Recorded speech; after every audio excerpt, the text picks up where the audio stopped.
大家好，我是认真玩游戏的鸡哥。从赛博朋克2077到边缘行者，高度的一体改造都会带来赛博精神病的隐患。大卫·马丁内斯和威的一体改造都比常人有着更高的承受力，而2077中的威子似乎完全免疫赛博精神病。这两人到底有什么特别之处？我们要先从赛博精神病本身讲起。进入21世纪之后，随着一体改造普遍化，赛博精神病也逐渐成为美国社会的一个严重问题，尤其是在人口密集的地区，遭受赛博精神病困扰的人被称为赛博精神病患者。他们通常拥有先天的精神病倾向，这些倾向通过赛博技术进行了放大，使他们失去了作为人的身份认同感。无论是对自己还是对他人来说，他们开始将普通人和其他生物视为弱小和低劣。由于拥有增强的身体能力而抛弃肉体生命的价值，赛博精神病患者对任何与他们发生冲突的人都是极其危险的。这种病症可能影响任何经过一体改造的人，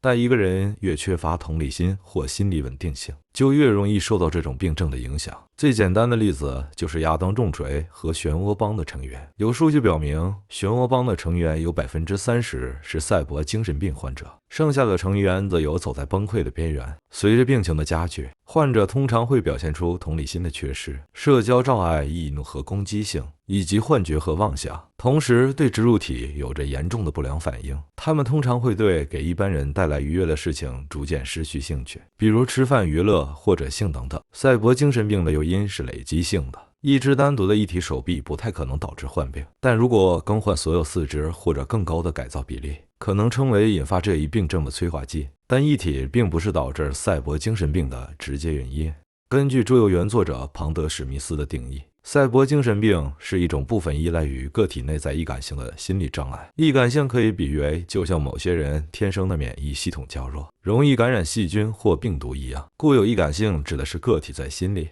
情感或生理上天然的易受影响的特征，就像每一个喝酒的人不一定都会得肝癌，每一个大量吸烟的人不一定会得肺癌一样，并不是每个植入赛博一体的人都会自动变成赛博精神病患者。你必须有内在的易感性，这一属性在赛博朋克桌游中通过玩家的同理心值来体现。同理心不仅仅是衡量个性某一方面的指标，也是对多个因素的整体衡量。简单说，就是心理健康程度，承受和从心理及生理压力中恢复的能力。那么赛博精神病是否可以被治愈呢？尽管有一定的治疗措施，并已经有了重塑的案例，但目前仍没有确凿的治愈方法。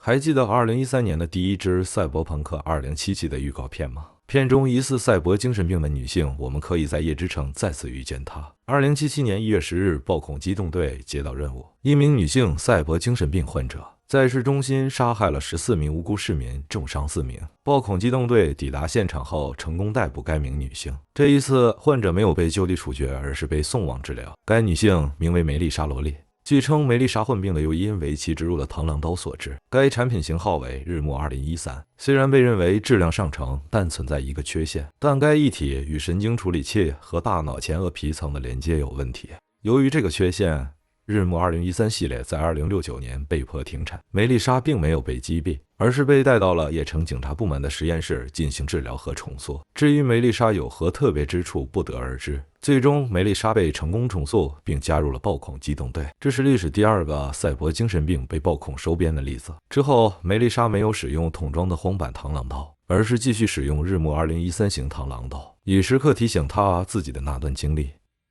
2077年晚些时候，当威第二次来神公司购物时，店铺会遇到赛博精神病的攻击，而带队的正是已经升为警督的梅丽莎·罗莉。在采取目击者口供时，威认出了那把特别的螳螂刀，而梅丽莎也从威的身上感受到了某种与自己同样的气息。一番攀谈之后，他邀请威加入暴恐机动队。从梅丽莎的状态来看，很难断定是否被治愈还是药物压制。在瑞弗的任务猎杀中，我们有机会来到叶城警局的实验室，在那里可以找到梅丽莎的研究记录。医生塔林·多格特博士发现，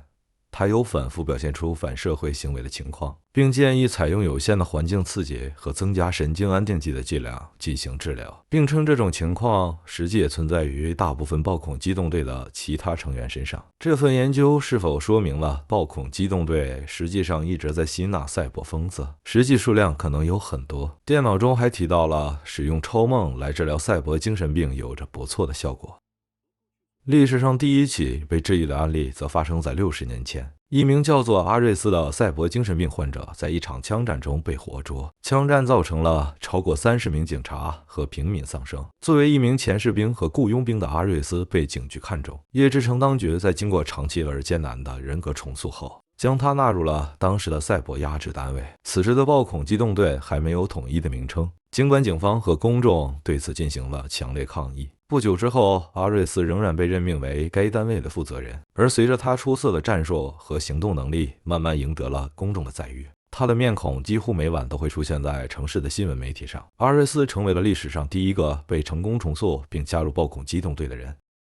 另外，移除植入体也可以让一个人恢复到一定的正常状态，但一旦跨越了精神病的界限，这种措施起到的作用极为有限。在曼因初次显现精神病的症状时，朵利奥曾经建议曼因移除一些植入体来缓解症状，但梅丽莎和阿瑞斯这种情况是因为背后有当局的照应，但普通的赛博精神病患者就没有这么幸运。被认为濒临赛博精神病的人通常会接受名为巴洛派醇的昂贵药物治疗，但其效果值得怀疑。一旦那些公司发现自己员工出现精神病迹象，标准做法是将其隔离在公众视野之外，并等待公司医疗队伍将其送往疗养院。但对于受害者来说，这些医疗队伍实际上是来执行暗杀任务的。接近崩溃边缘的人会被礼貌地要求注册为赛博精神病患者，类似于假释状态。他们必须定期参加治疗课程，以保持自己的人性。为了监控他们的活动，他们会被植入监控设备，只要他们不做出任何危险的行为，就可以像正常人一样过自己的生活，但通常不会有太好的结果，特别是那些曾经为公司战斗过的雇佣兵。为了战斗，被植入了大量军用液体，在退伍后完全没有任何保障，很大可能因为战争带来的创伤后应激障碍引起赛博精神病。除了客观因素，液体改造也会造成主观成瘾性，在现实中可以类比于使用大量合成代谢类固醇的职业健美或者部分项目的运动员。并不是每个使用类固醇的人都会因为类固醇而变得暴躁，当那些更容易产生依赖并且要使用更多类固醇的人更有可能达到那种最终陷入类固醇成瘾的状态，特别是那些曾经弱小借由药物变得强大之后的人，那些想让自己看上去更大更强壮的成瘾者，即使面对健康和生命的隐患仍然无法自拔。这一点从大卫的液体改造过程就能看出，尽管他想变强并不仅仅是为了自己，他的心理本质上和类固醇成瘾没有区别，但大卫的同理心值起点可能比较高。在他的生活被毁掉之前，他有一个充满爱的母亲，一个前景不错的职业规划，所以他有足够的缓冲。但即便如此，在他失去了一切之后，仍然能够交到朋友，建立一个替代性质的家庭，并且在一些推动下拥有了爱情。而曼因在故事中完全代替了大卫生命中缺失的父亲。死にたくなけりゃ早く一人前になる。所以他在一定程度上能够承受额外液体带来的压力。大多数夜之城居民的心理健康都有问题，无法像大卫那样应对压力而不陷入赛博精神病。在完成和鸽子的委托后，大卫去拜访液体医生，医生注意到大卫的液体容量已经超出常人的水平，建议他缓一缓改造的频率，而大卫则完全没有任何不适。医生进而跟他提起传奇的亚当重锤，并警告他可能会变成重锤 2.0， 但大卫则表示自己是独特的。可见除了心理上的特殊性，在生理上大卫也确实有着过人之处。在普通人一天只能使用2次斯安维斯坦的情况下，他可以使用10次，就能看得出大卫本身就是100万分之一的存在，这也是荒坂看中他的原因。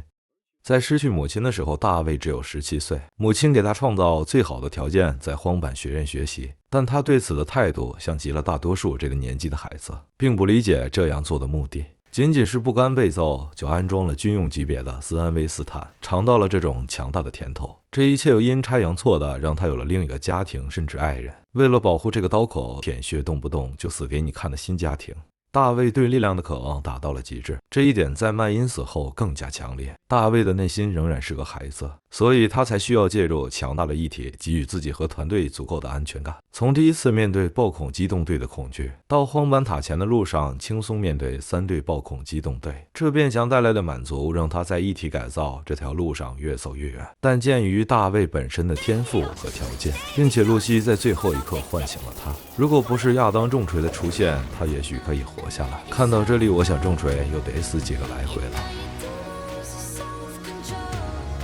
那么V的情况呢？他的情况则不同。设定中他的背景并不固定，无法对他的前半生做出评估，但他也能够把持住异体的影响，直到脑袋里塞进了一个死掉的摇滚男孩。实际上，强尼在 V 的脑袋里对 V 是有帮助的，因为强尼银手的愤怒和玩世不恭可能充当了 V 的心理缓冲区，就像和一个已经有一半精神崩溃的家伙被关在同一个房间，吃喝拉撒都在一起一样。强尼并不介意在他们的共同身体上乱搞，因为他本来也是个疯子，这一点在任务插管中就能看得出来。喝得烂醉的是强尼，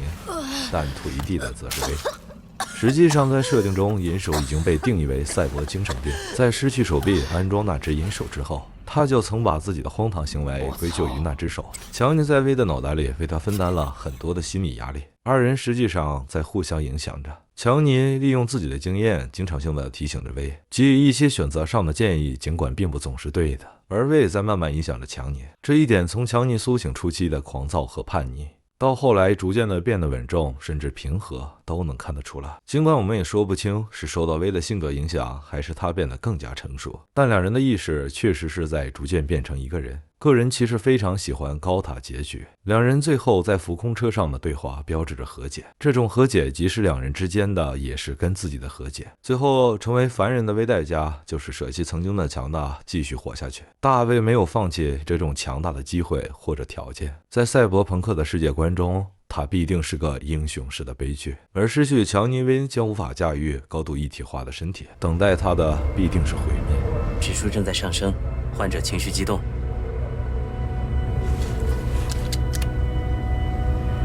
开始麻醉，我们需要你的大脑放松，压力可能会影响手术结果。